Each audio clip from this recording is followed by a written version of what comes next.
we are learning how to juggle. We're starting with the cascade pattern. This is the perfect starting point for a beginner juggler. You'll need 2 hands, 3 balls.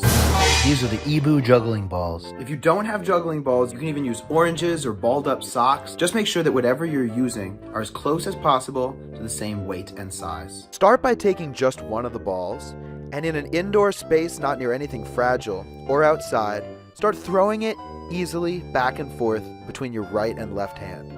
I know you might want to start with 2 or even 3 balls, but don't get ahead of yourself. This is a very important step. You need to work on making sure that this throw is consistent, meaning that the trajectory of the ball follows approximately the same arc every time. It should peak just above your forehead and head down towards your other hand. Try to make sure that your hands are moving as little as possible. Beginning jugglers often make the mistake of letting their hands drift up. Keep your hands at belly button level and keep your eyes at the top of your pattern. Only when you're catching these consistently should you take a second ball. Take a ball in each hand. Starting with your dominant hand, throw the exact throw you were doing earlier with 1 ball.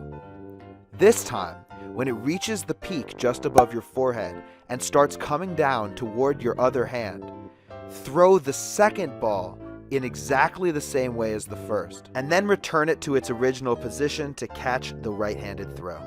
Practice this until you are consistently catching both throws, and both throws are consistently reaching the same height.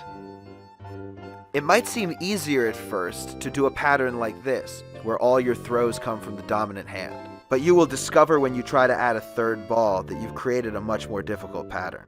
Instead, keep those throws the same height. You'll know you have it when you hear the rhythm, throw, throw, catch, catch. Throw, throw, catch, catch. Then you can start with a third ball. Push the ball you are holding in your dominant hand down between your pinky and your palm. Take the third ball between your thumb and forefingers. That's the one you'll throw first. When it reaches the peak of its arc, empty the hand it's headed to by throwing to the same height just inside and then catching the original throw.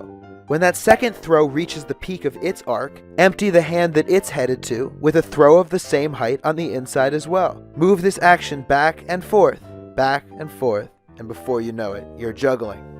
It will take practice as you add more and more throws to the pattern, and you will drop a couple times. You may find yourself drifting forward. This happens a lot.